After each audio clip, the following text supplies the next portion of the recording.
Hey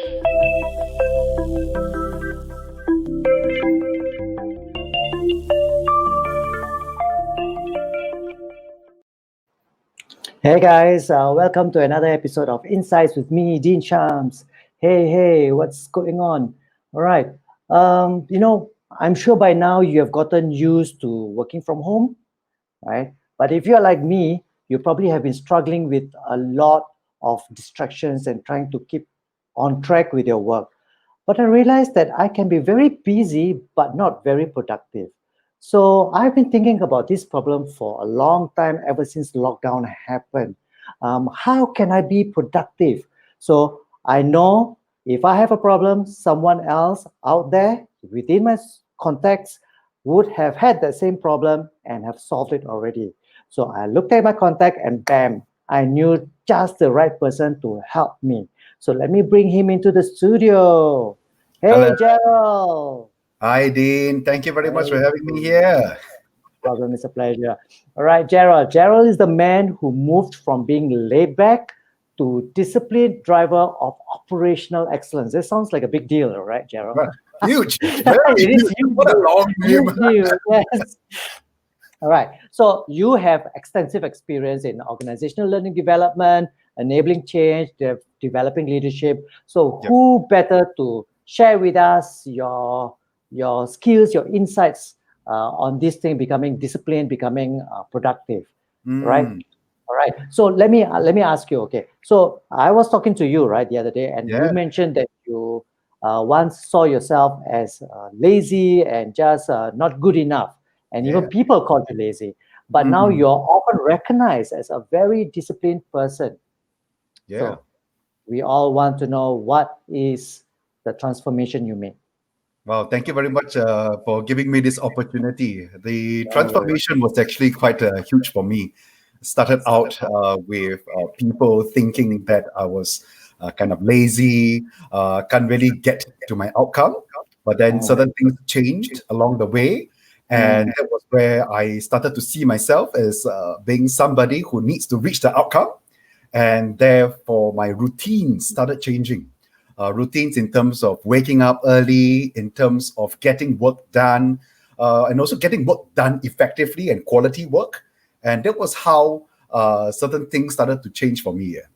So, in terms and of the whole transformation, it kind of started out as not so good. And then suddenly there was this inflection. The inflection was reflection. the point I was very aware of what was happening. So, what caused, what motivated that inflection? So, it So it sounds to was, me like you suddenly became very goal oriented. Is that what happened? yeah. I think that's where I took life more seriously. Life was not so playful anymore. I mean, in Okay, play, there are no boundaries, right? that's But right. then now, if you are in the serious corporate type of life, what happens? Everything changes, right? You have to meet tight deadlines. You have to ensure that your clients are happy. So there was that shift from a very personal type of thing. Now Hmm. it has become professional. And professional asks of us to have a certain decorum. So I think that was the Hmm. point, the inflection. So, there's certain expectations, and you want to live up to the expectations, right? Yeah, the expectations. Yes, exactly. So, you seem to have come up with a system that the Mm. rest of us can model if it works for us. So, share with me what is the kind of the overview of this system. I thought it was very nice when you told me. Mm. Ken, so the overview, I'm using kind of an abbreviation. Is P, C, R, and D. So P actually stands for prioritize, C actually stands for canceling things, R Excellent. stands for rescheduling, and D stands for delegate. Nice. So yeah, so this is a system that I kind of upon actually agreeing to this particular conversation that we're having, that, Hmm. that I really sat down. You got me thinking, and like sit down and says, I think Dean might want something from me, right? Like put it into a system. Maybe it will help people to understand better. So at least I did my homework. Yes, you did, and I trust you always on top of your game. Okay, so I really liked it when you shared it with me. So let's start talking about it a bit deeper. Hmm. Let's start off with the first one, P, prioritizing. So So I've come to know about prioritizing in so many productivity books, seminar. I'm Mm. like, no big deal. Okay. But no big deal as in it's nothing new, right? Not that Yeah. it's no big deal. Okay. But I always find their system a bit hard to follow. Because even before midday comes, all my priority ranking all gone out of, Mm. it's all gone out of whack, and I get stressed over it. So Mm. how is your system different now? So thank you very much for that, Dean. So I think the part that is different is very based on the aspect from the human perspective, Mm, and we need to understand what our objective is all about. So in mm, order to prioritize something, you need to know why you're doing it in the first place. Like why is it important? So mm. what I actually do is I split my day up into just four kind of segments or even Okay. modules. And in each of this, of course, there are certain things that needs to be accomplished. Now, asking people to really project 1 year into it, or maybe ask them to do it like a 3 months kind of plan can be quite tough. So therefore, we just start with weekly first. So we Okay. look at weekly, what objectives I have to hit, right? So let's say from a professional standpoint, so I have to get my 3 or 4 projects out, right? Then Mm, I need to prioritize and go, okay, so if I am the type that is a morning type person, so I'm a morning type person, like at 5 a.m., I'm totally up kind of thing, and I'm oh, okay with that, right? yes. Morning. Just, Whereas, just, just a pause for a moment. yep, Friends, this guy wakes up at 5 a.m. and gets his work done even before we are like getting our gears oiled and started. This guy is crazy, right? Okay, carry on, please. and thank you for that. So it's like, so waking up at that time allows me to really think through what I need to get accomplished, right? Versus for me, waking up at say 8 or let's say waking up at 9, that's totally different for me. Mm, So I'm a morning type person and I like to do thinking like activities, right? In the morning portions, all right? mm, Rather than doing in the afternoon, like coming late morning, midday, asking me to mm, really think about abstract concepts. I cannot take it. mm, So I split between like the thinking and the doing. So the doing actually keeps me awake, right? When the energy levels are a bit down. mm, But then mm, because the thinking takes a lot of time, so during the mornings it tends to be quite quiet. It allows me to really think and reflect, like, okay, so for this thing, this is how I'm going to do it. Then I can start to prioritize the mm, activities. So I could have thinking in the morning, and then after that have the doing in the afternoons, and then do a mm. bit of reflection, and it repeats the whole cycle again. Oh, It nice. repeats, right? So Monday, Tuesday, Wednesday, Thursday, Friday, and it goes on. Sometimes even weekends. Okay, because it repeats, it Yeah, becomes easy to, it's something easy to internalize, right? And then it becomes a habit, right? yeah. That's nice. I Habit, like. yes, yes, you're right. Habit. It's a So, routine. how can we cancel unwanted distraction? Because you said the C is cancel, right? Mm. So, tell us more about this cancel thing. So the part on the cancel part is we realize that there are a number of us, there are a lot of things to do at work. It's like work is never ending. So I think sometimes we ourselves, right, also need to understand what can be cancelled. Mm, All right. It's the point of where if I were to do, for example, work that is not value adding, mm, then we should be thinking like, so why in the first place are you having it? Because if it adds no value, example, to the customer, to your organization, to your business, I mean, if you're self-employed, then why are you doing all this? So maybe it's better off canceling it, take it out, and focus on the things that are important. So, but so yeah. but everyone else is doing it, so I have to do it. So quite true, quite true. So I think there are also times where we have this follower thing, like a Yeah. herd mentality. And then we say to ourselves, yeah, lah, anyway, the other fellow also doing. So if I don't do these activities, it's what you call your primary job, lah. But Mm, then the parts that give you add value in an organization are the secondary jobs that you're doing now. So we have to balance it, right? And yeah. go, okay, so think about this. If you're hired to come in to do your primary job, by right, 1 year, 2 years, you should be able to do it a lot faster. So why are you spending the same amount of time doing that? So therefore, I can cancel that amount of time doing the same activity and spend more time, and then we go back to the prioritize and do Mm, those stuff. So canceling. So cancel certain activities that are not value adding. I think that's how I will look at it. Like if I were to give you an example, let's say in my own time schedules, right? So example, let's say if I'm spending a lot of time doing a lot of punching in numbers into Excel sheets, right? It's like, well, sometimes that's very troublesome. It takes up a lot of my energy. So then I start thinking and go, maybe I don't do this now because I don't think it's value adding to me. I cancel it first. And I says, I don't want to do this. So then maybe I have my project team to actually help me with that example. Cancel. Okay. So there's another thing that I've always wanted to cancel, but it is not within my control. And that canceling, what I'm talking about is a distraction from others. Like, when you're working from home, you have your colleagues or maybe your partners messaging you, calling you, asking for this, asking for that. So you mentioned, right, like you block out parts of your day into like thinking zone and doing zone. So when someone is calling me during my thinking zone, especially, so what can we do here? How can we resolve this situation? So I think to actually help to resolve this particular issue, I think it happens to a number of us. Even when you work from home, or even when you work in the office, I think it's the same thing. I think in a work from office type, people find it a lot easier to come and disturb you. Whereas when you work from home, you kind of decide whether or not you want to accept or not to accept. That's the beauty. You can press yes or no, or reject, or just leave it ringing and don't pick it up. So I think Or we can always put it on do not disturb mode, right? Yep, exactly. The do not disturb.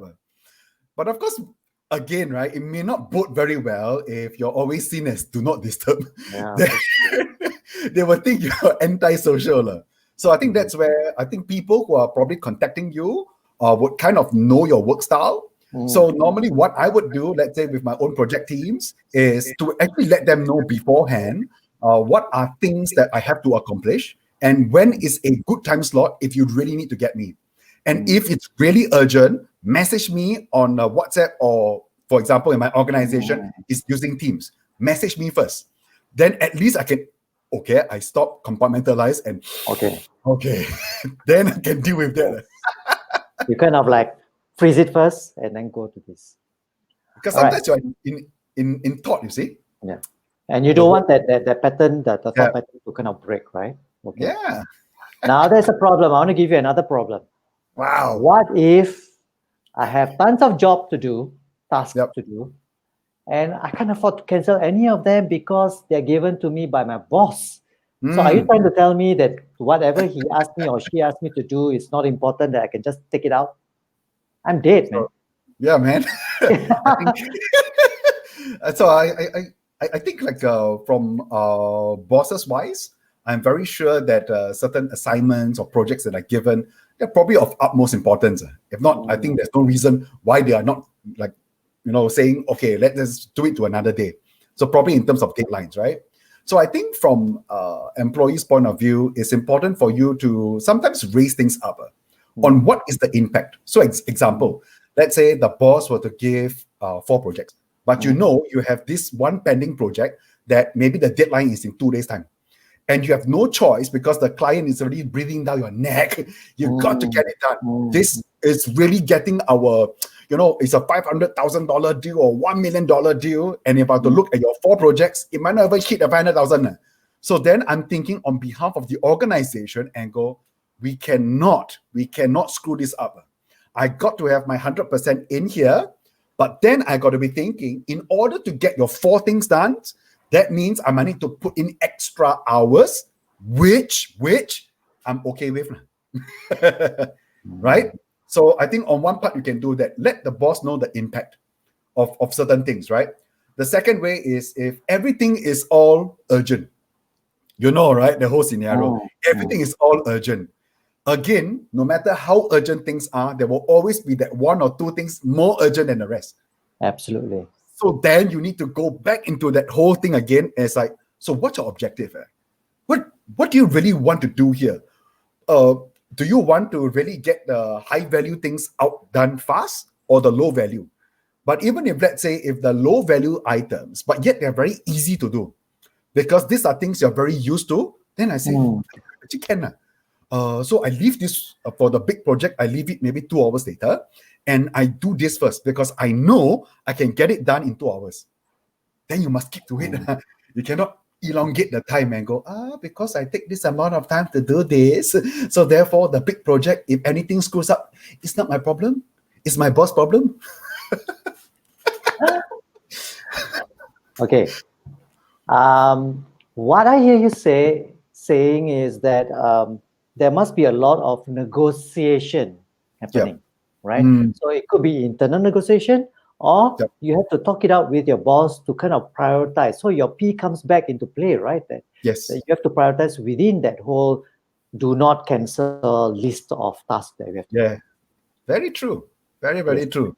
So let's go on to the next one. That is your R, which is reschedule step. Yes. So there are times when I reschedule.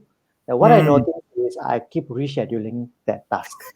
I reschedule and I reschedule and I reschedule, and in the end, it's 3 months down the road, and I'm still rescheduling it, and it's not done yet. So that really bugs me.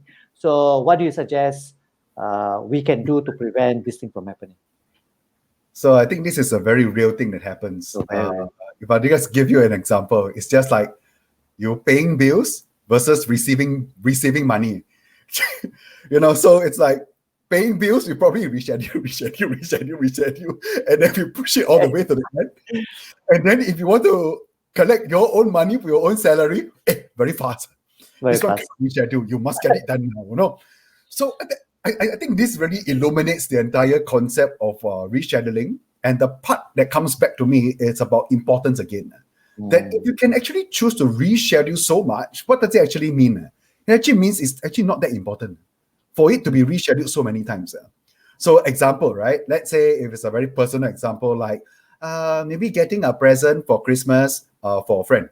And I'm starting maybe this month, which is a bit too early. Then these type of things you realize, you will start to keep pushing and pushing and pushing and pushing until December comes. Maybe on the 23rd of December, then you start buying. Because it's the relative importance to you, right?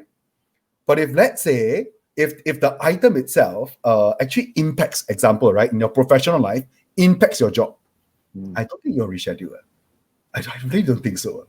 So that's where it's, You raised a very good point. It means that if I'm always rescheduling, then there's something to think about that task. Why is it on my list in the first place? Yeah. So I think it's like some people like to be seen as busy. You see them in the office, then they, wow, very busy. They could be the ones going around telling people, wow, headache, this one I got to do this. Wow, I got so much to do. But actually, actually not much. But then there are other people, whatever they are busy with is effective busyness. They're busy for what? They're busy for wanting to create more value for the organization, right? They are maybe taking, say, that half an hour to maybe look through the company's social media account to just ensure that everything is kind of fine, maybe to comment something, like something, share something, and then they reschedule certain parts of other activities to actually do that, So it's the part of where we need to really break it down to our task and ask ourselves whether the task is important. So rescheduling comes in because of priority, urgency, and whether or not it is truly essential. Just like if you look essential, right? Like last time we used to, because of the circuit breaker, essential workers, then we start to see them very different. Now they are of topmost importance. You see that? You're right. Versus last time, we don't see it that way as essential or non-essential services. It was everybody was important. But now what's happening? Now we realize the relative importance of essential workers is so much higher. We place more priority here. The same thing that comes back to us. So if you keep seeing yourself, it's true. Keep seeing yourself rescheduling. Now something needs to shift. That got me thinking. I think I need to relook at my task list. Quite true. Okay, let's talk about your last one, the D, delegate. So I really like your idea of delegate because it's better that someone else is doing it than me, right? I guess. Okay, wait. Uh, but what if I'm not in a position of authority? So Mm. at the end of the day, I am at the end of the food chain. So everything comes down to me. So how do I delegate that? Can. So I think this is where people at the bottom of the food chain, if they see themselves that way, the way that I see delegate is not so much about delegating it to someone else. Like you said, it'll be always very nice to do so. But that's where now we are living in a certain era of digital transformation. Mm, The first thing that comes to our mind needs to be, so what technologies is available out there that mm, maybe has a trial period for now so that it's free, and so that I can use this technology to apply it to my work to then take away the mundane stuff. mm, So it's like, think about this, like why is it that people end up not being productive or not being disciplined? It's because they mm, end up doing the stuff that they don't like. But if they are mm, doing stuff that they like, you realize, wow, very productive one. Within half an hour, 1 hour, something will come up. But it's because of the mundane things they don't like. Then I start making use of certain technologies. I'm not even talking about those really advanced ones. Like example, let's say for Excel, if you don't really go and research into Excel of what it could really do for you, you're actually not mm. exploiting the best of the technology at all. Like using like Excel type of macros, right, to do the Okay. same thing again and again. So what? So why is it that I choose not to do that, but just to do things manually? That kind of thing. Mm. So it's like, so if you really don't like it, then we find ourselves aware, right, of how we can appify it, app, Happify. That's a new yeah, word. Okay. amplify your life. This was also something happened in my organization where social media posting sometimes can get the better of you. You're thinking, hey, what idea? How? So that's where we make use of technologies to actually help us. It says, maybe for the next 2 days, I really cannot. I use the app to come up with ideas. Got new idea. Okay lah, we just try. That kind of thing. I So think what you're saying is so powerful because there are so many apps out there that most of them we don't know, but actually can help uh, lighten our load.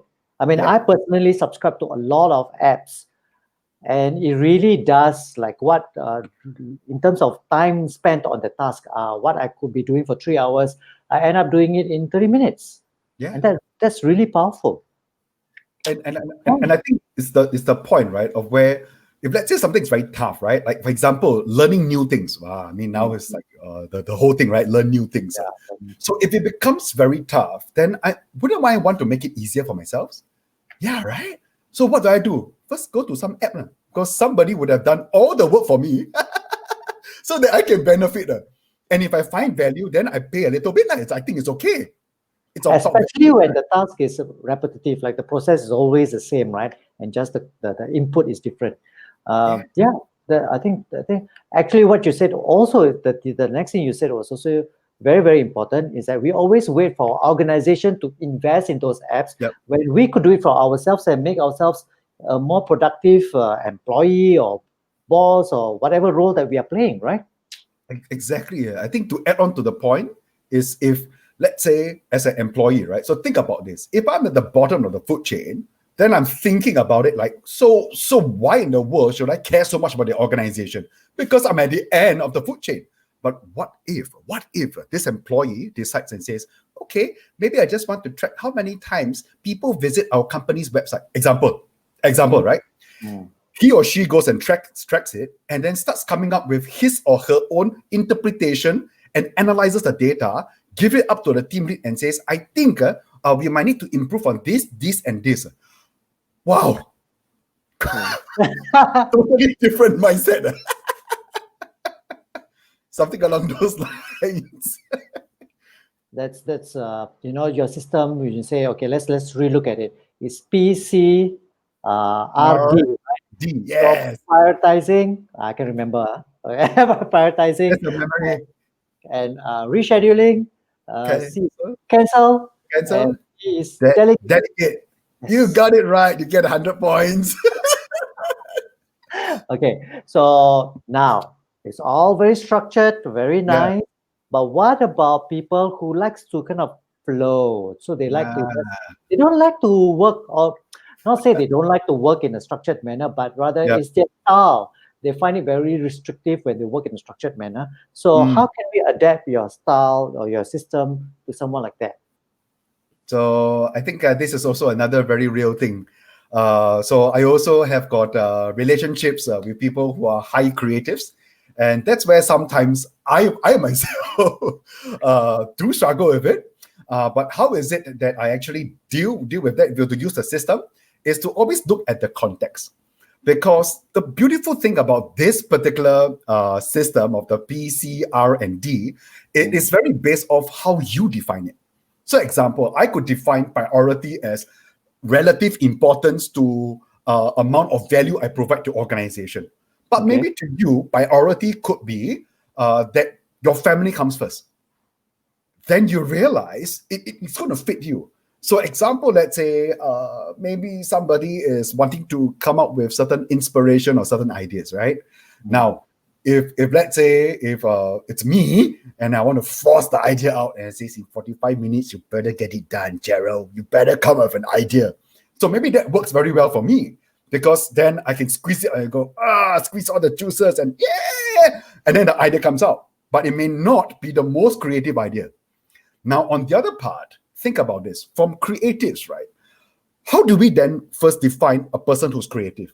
They use multiple sources of references to come to that one or two or three ideas. So Mm. it's for them to quickly come into realization about which source do I quickly go into. Mm. Then that is where the beauty of the system is you define what it is. So if I say to cancel, so are there certain things in your life that you say cannot be cancelled? Now, Mm. I can't say that, oh, you must cancel this because Mm. my system says so. No. Systems works in context. So we always need to understand the context behind it. Can this Mm. system be used, example, for students? Can. Is how they define what priority is. Can Mm. this be used for people maybe who have retired and want to find a purpose in life and then just want to be kept busy? Example, could they be using this as well? Yeah. So maybe now prioritizing going out to socialize with my friends is the topmost priority. Everything else I don't want to do. Makes So sense. Mm. so it actually helps that way because again, it's preferences. We go back to preferences. The thing about us human beings is that we are so complex. We are very Mm. complex. One moment we can say this works. Next moment we say, I think need to improve a bit on this. I don't think it actually works because of the situation that we're in. I like what you are implying actually. So Mm, what I hear you say is that for us to be disciplined and productive, we need to take a lot of time out to think about why we are doing things, yep. how we are doing things, and what Mm, is motivating us at these different ways of the how we are doing things. yeah. I think a lot of people don't take that time out to think about all these things and then kind of systemize it because we're so busy doing, right? Yep. Can you shared with me about being busy versus being productive? So Yeah. how do I know? I know I'm guilty of that, and I'm just starting to change, right? After speaking to you, so how do I know that? Hey, I'm very busy. Busy. When people say, "How are you?" Oh, I'm very busy. Okay, so Yeah. that's the standard response. So how can I say the next time someone says, "How are you?" I want to say, "I'm very productive." How? Can. So I think first, right, is really if even before somebody asks of you, you already have got a mental snapshot of what you're busy with to Mm. actually lay it all out. That if you find it very difficult to tell, to even list it down, most likely you're not productive because it's leading to nowhere. Example, let's say if maybe Dean wants to come up with a new Okay. website, right? So that's where it's like busy, right? Busy will be okay. Oh, got new feature. Oh, very nice. Oh, nice picture. Wow, put here. I think it's nice. I wonder. How many pages should I have? So you realize you can go through the entire thing, and guess what? It comes 6 p.m. and you look back at it and say, "Wow, very busy. Very tired." But then, if you look at it, at the end of the day, so what have you really achieved? Still nothing. Everything is still up in the clouds. Mm, Versus if I said, okay, maybe I just put one signpost. The signpost is by today, I at least have a concept, a visual concept, rough draft of how things could look like. Then what mm, happens? The activities will all flow. And then when you look back at it, it's something that you can actually see and go, yeah, I'm productive. So mm, if let's say your business partner were to ask you, hey, Dean, how is the website coming along? Huh? And he says, oh, wait, let me take out my handphone. I show you. You see, I'm going to place this thing here, place this one, and I think I'm going to have about 5 pages. Huh? What happens? You also feel good because there's something visual and something physical to see. I mean, even if it's on a digital platform, at least there's something. yeah, yeah, Versus yeah. there's nothing. That's where a lot of the work tasks become hidden. And when Mm, it's hidden, example, let's say maybe people are doing accounting. So I realize they have to balance the accounts and blah, blah, blah, blah, blah. But then ends up, right, it's only waiting for the point of audit. But the audit is long term. It's maybe 3 months down the road, 4 months down the road. So how do I know I'm productive? So that's where I could quantify it. I can quantify by the number of sheets that I have balanced. What is my goal? So that when people ask you, hey, what are you busy with? Whoa, by today, I got to finish 50 sheets mm, because I can quantify something, right? But then if everything becomes very qualitative, it's difficult. It's difficult for the brain to comprehend on exactly what it really means to be productive. mm, So if you're going to make use of like industrial meanings of what production is how many units are done at the end of the production cycle. Full stop. mm. I don't care what you do in between.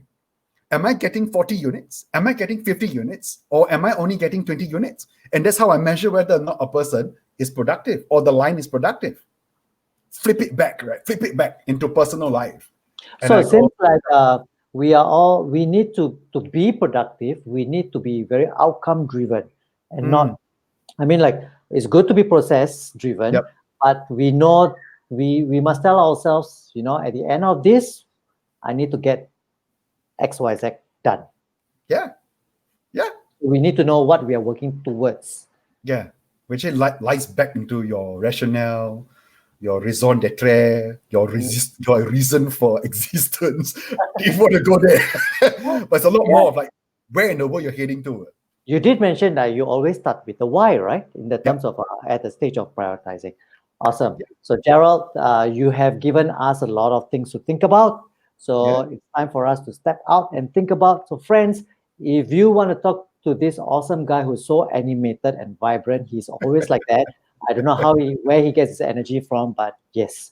By the way, you wake up at 5 a.m. Yeah, I'm sure you get tired out by the middle of the day. So, yeah. what's your strategy to kind of recharge? So it's this 45-minute rule. So anything that I'm working on, it has to be 45 minutes. And then after that, of course, hitting whatever milestones. And then it has to have that 5 minute or that 10-minute break in between. So it could be a coffee break, but of course, you think about it, if your work day is so many, you divide up into 45 minutes, how many cups of coffee am I going to be drinking? But it's a lot more of like stretching, right? Let's looking out of the window It's really a helps break, to is it? recharge. Yeah. Break of the activity to just break the flow, right? So Okay. when you break, you recharge. Versus when you keep doing, what happens? You get so involved and then you get mentally and physically tired. And Oh, of and course, the other one is when you do exercise. So you get yeah. your stamina going. Exercise is something that not many people want to break and do it, but I guess it can for some Yeah, people. Right. you Guys, could. what Gerald has been saying is the way that he did his system of being productive, and he is so disciplined. Yes, I agree with anyone who have ever mentioned that Gerald is disciplined. He is super disciplined. What we both, Gerald and I, want is for you to take model his system and make it your own. So take what he has said so far, and see how we can adapt to whatever that's important to you and how you work and your style. Right, Gerald? Yeah, So for exactly. people who wants to get in touch with Gerald, please go to his LinkedIn. So I've given you this LinkedIn address. So he's there. He's very approachable. And with that, so Gerald, any final message you want to share with people out there looking to be more disciplined and productive? So I think it's always look back into your why, your why you want to do certain things and why you want to reach that outcome. This is something that really helps all of us, be it from a daily basis, monthly basis. It could be even in a personal type perspective. I think start with the why, and I think things will then start to work out. That's an awesome parting message. So, friends, if you found this session really useful, please share this video with anyone you think will learn a lot from Gerald. So, with that, thank you and have a great day ahead and great weekend. Thank you very much.